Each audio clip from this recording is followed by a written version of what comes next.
Hi, everyone.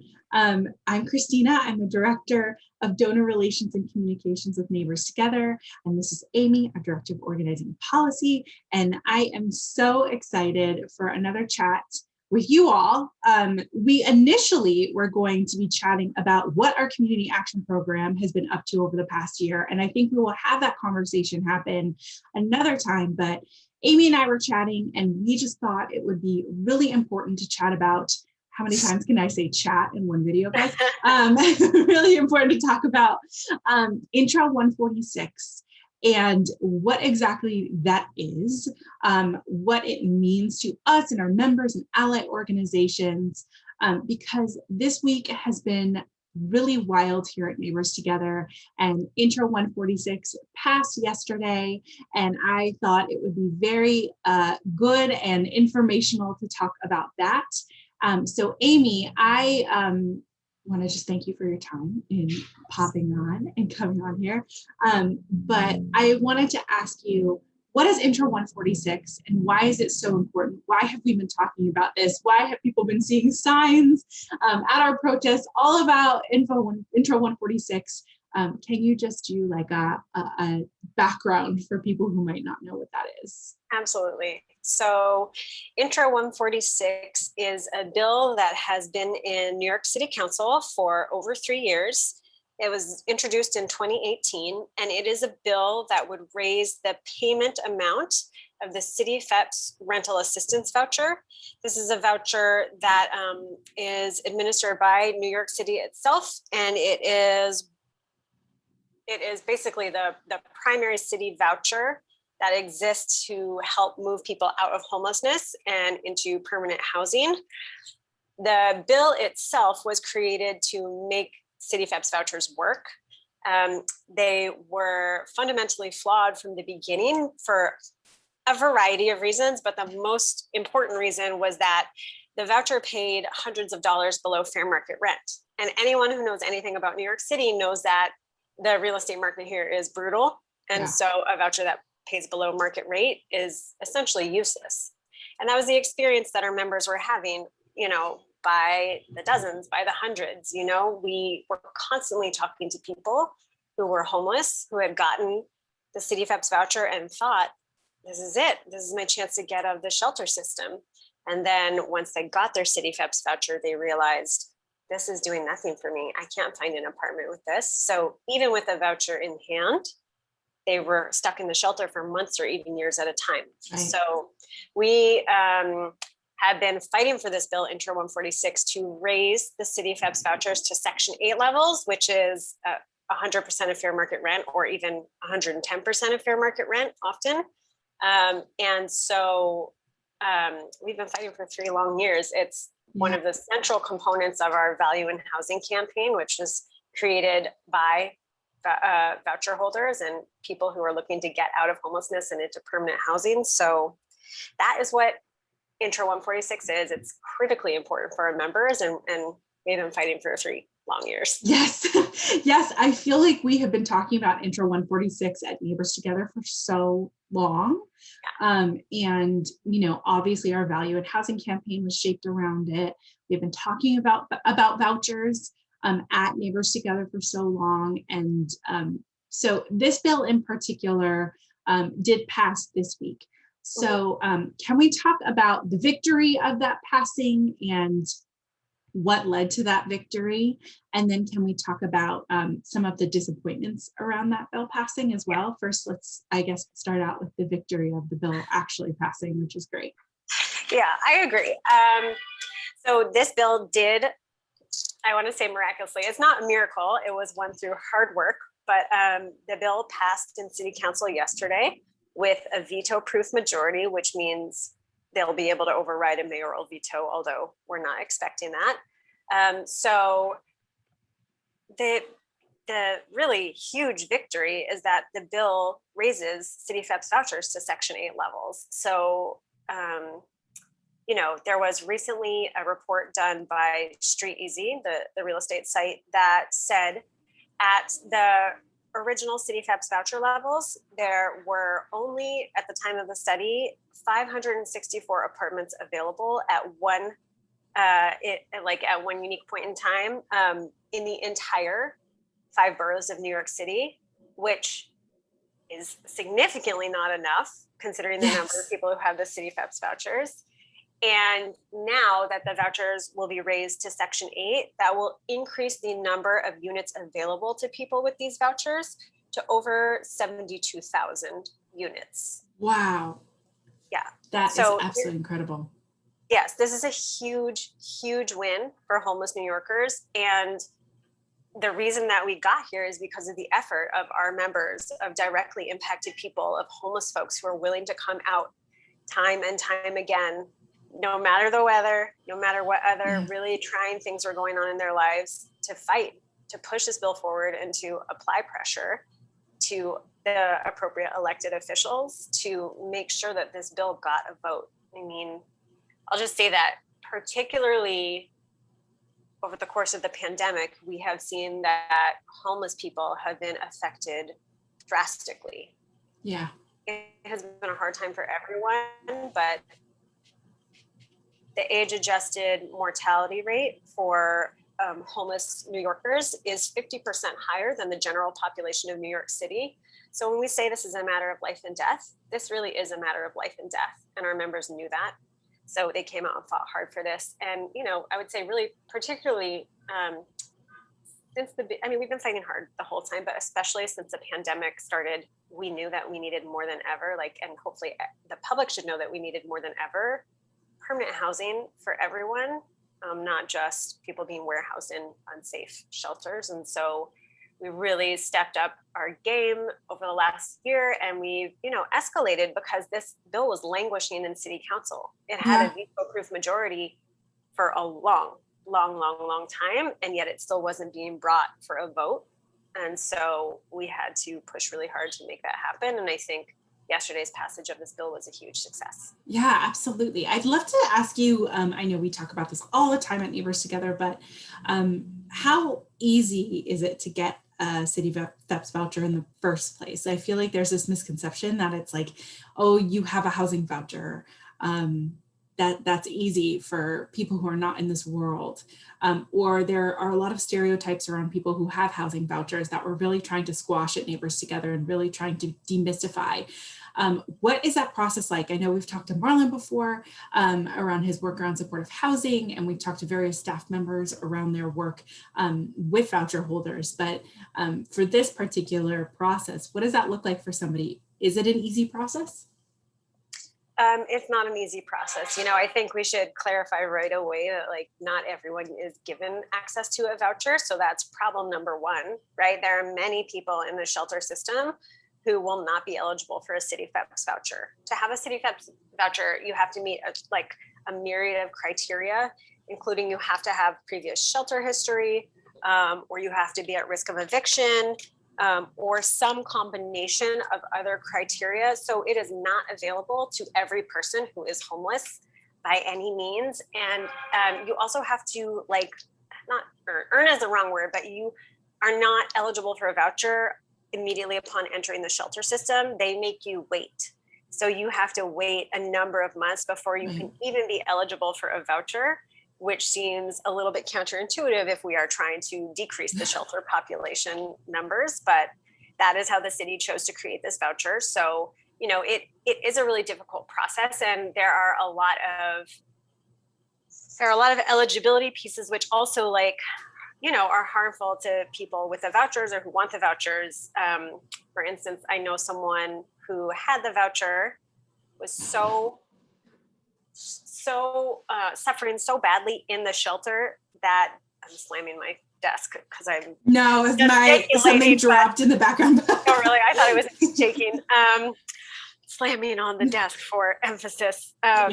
Anyways, we have a really beloved member who was in the shelter, got a CityFHEPS voucher, luckily, and the experience of being in the shelter was so harmful, so stressful, dangerous feeling to this member that they chose to leave.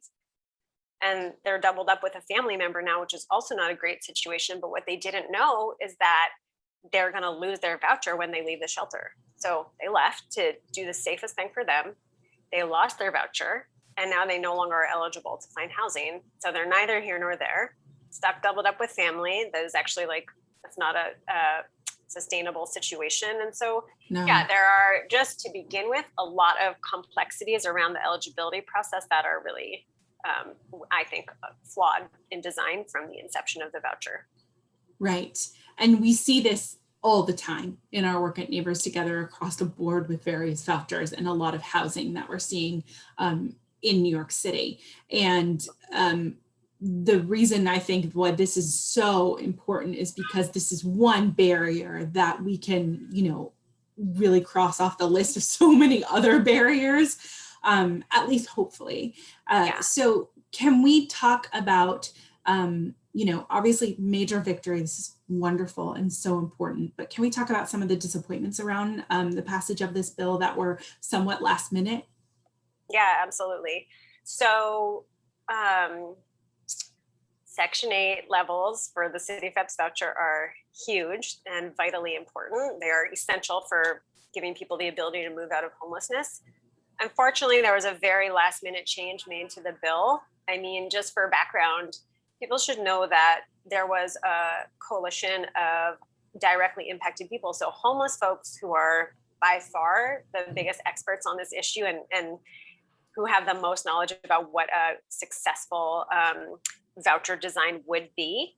And a number of advocacy organizations participate in this, coalition or community who worked hand in hand to make this bill as good as possible. It took months of consensus building. We worked very hard to get the language to where we knew it would be the most effective tool possible for giving people permanent, stable housing and an exit out of the shelter system. And unfortunately, at the last minute, the language that we had all come to consensus on was changed. And so the one of the significant pieces, perhaps the most significant piece, is that they took out the eligibility criteria, which would have allowed voucher holders to increase their income until they were making enough money that their rent was only 30% of their income. And for anyone who's not like in the affordable housing world, 30% of your income is the standard for affordable housing. Anything over that is considered being rent burdened, right? And the federal Section 8 voucher is designed so that people will only pay 30% of their income so that no one will be rent burdened. It is a way that we keep people housed by not asking them to pay more than they can afford for their housing. And so we had included that kind of language in the bill version that we thought was going to pass. And that's critically important because that allows people to become independent. It allows them to increase their income without jeopardizing their housing. And eventually that will help them to become able to pay all of their rent on their own. It is really the support that people need to permanently exit the shelter system. At the last minute, that language was taken out, and the original eligibility for the CityFHEPS voucher was reinserted, which says that you're only eligible for the CityFHEPS voucher if you make 250% of the federal poverty level or less. So essentially, that's pretty. It's like not much more than $17.50 an hour, right? Like as soon as you make more than $17.50 an hour, you would lose your voucher. So what has happened by this last minute change being made to the bill is that now anyone with the CityFHEPS voucher, although it pays more and more units will absolutely be available, and that's important, they're stuck in this bind where they have to choose between having a living wage job and hanging on to their housing, right? And that is an absolutely short-sighted, harmful policy for the city to create and force people into. And so, advocates are, we refer to this as the income cliff or the benefits cliff. And so, even more so with the increase in the voucher to Section 8, that's an extra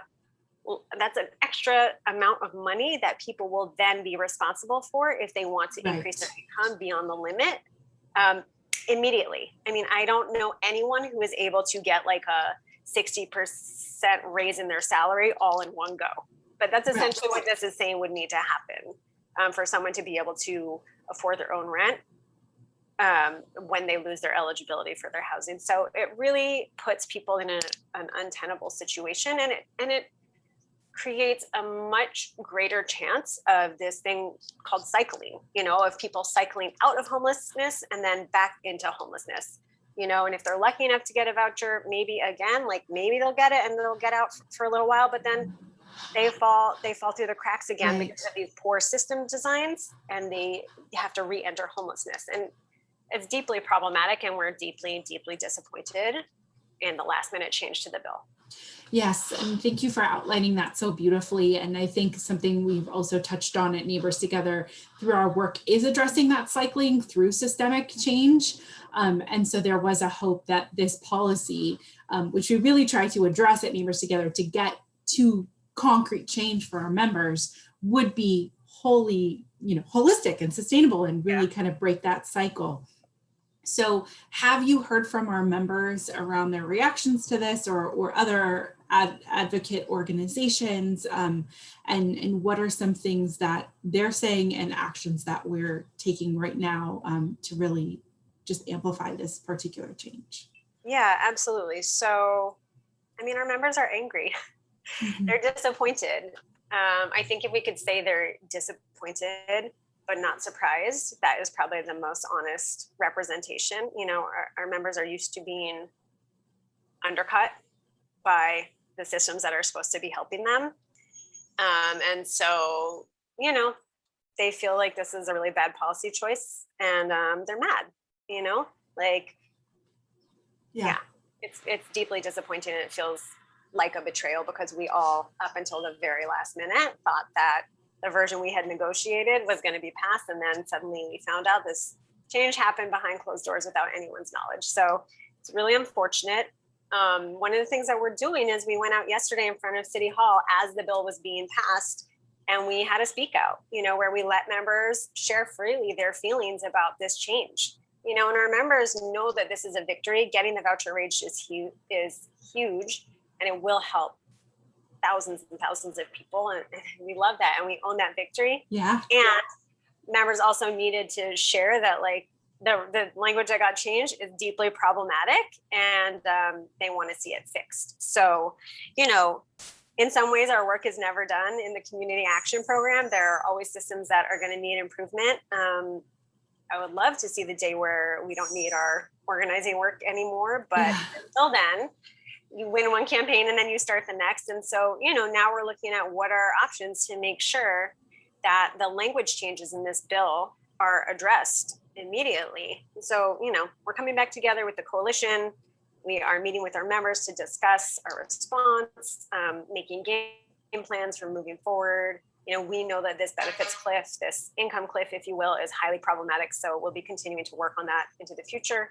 We know that it is a multi-pronged solution to give people access to permanent, stable housing. And so we're going to be working sort of all systems go, all cylinders firing, and trying to, make sure that housing is a human right every single way that we can. Yeah, definitely. I think that obviously we have mentioned this is a huge victory in the areas that were addressed in this bill, but there's work to do in making sure that this is an equitable and holistic bill, and the language is included that we had originally intended. Just as a wrap up for this particular conversation, I know we've had people ask us well, what does this look like for timelines, and how does this roll out? So what does that look like? That's such a great question. One of the other changes that happened in the bill at the last minute was they extended the implementation timeline. So the mayor so the bill passed yesterday through City Council. The mayor now has 30 days to sign it into law. If he does not sign it into law, if he doesn't proactively sign it into law, it will automatically become law after 30 days. And then from the point at which it becomes law, either through his signature or his his ignoring it for 30 days and it becoming law that way, from that point on, there is a 180-day implementation period. So 180 days after that is the very longest that the city can go before they start to implement the bill, which means before they start raising the voucher levels to Section 8 levels. Okay. So we are looking at, a runway of some time. Obviously, we want it to be faster, and we think it should be implemented as soon as possible. The commissioner of the Department of Social Services, which administers these vouchers, does have the option to start implementing this law sooner than the 180 days. So we will probably be working on that effort and applying pressure there. But 180 days after being signed into law is the last moment when they need to, that is the time at which they must begin implementing the bill. So I think for people who have a CityFHEPS voucher, I just want to say, like, you should be aware that we have time before this goes into effect. And it's highly possible that your case managers or your housing specialists won't know about this bill and what happened with this bill and what it means for the CityFHEPS vouchers. You at this point, members, probably know more than they do, because we share this information a lot with our membership, and I know that bureaucracy moves slowly. So yeah, I don't feel sure that all housing specialists and case managers will know this information today, even though the bill passed yesterday. So, don't panic if your caseworker doesn't know it. Come to Neighbors Together. We'll get you the information you need. And, it's going to take some time to go into effect. So in the meantime, I just want to put in a little plug for folks with CityFHEPS vouchers to continue to look for your apartments. And if you face source of income discrimination because of the low payment standard currently for the CityFHEPS voucher, please contact us so we can help you enforce your legal rights and, increase your likelihood of being able to get an apartment. And of course, when this bill is implemented, it will absolutely open up a significantly larger universe of units available. And so we are really excited to get to that point and see people finally be able to get housed. Absolutely. So if you are a voucher holder and you're looking to contact us, how can people be in touch with us? Absolutely. You should or could call us at 718-498-7256. And then you can press the extensions for the empowerment program. I believe Lauren's extension is 500. Like, what is it? 500 what? 7, I think. Okay. 5074. Since this is clearly not super reliable, you should just email Lauren at neighborstogether.org. Yes. Lauren is a member advocate, and she can connect you with trainings on how to identify and report source of income discrimination. She can talk to you about questions you have about your voucher. If you want to talk to myself or the campaign manager in the community action program, where we can sort of talk about like broader systemic issues with the vouchers and where we go from here to organize, you can email me at amy@neighborstogether.org. My number is 718-498-7256, extension 5003. I do know my own phone number, and so you can call me there, and we'll absolutely get back to you and get you connected to the right people and get you the information you need. Beautiful. Thank you, Amy. And I just want to say again, it's lauren@neighborstogether.org. Thank you for popping on, Amy, to chat all about this. And if you guys have any questions, feel free to comment on this. Feel free to share it with your networks. We would love to get this information out to people so we can continue this conversation. And I know our team at Neighbors Together is happy to talk with anyone about, these questions anyone might have and this bill in general. So feel free to reach out to us anytime about that. And Amy, thank you for popping on. Really grateful. I really appreciate it. Yeah, we'll see you next time, guys. Bye.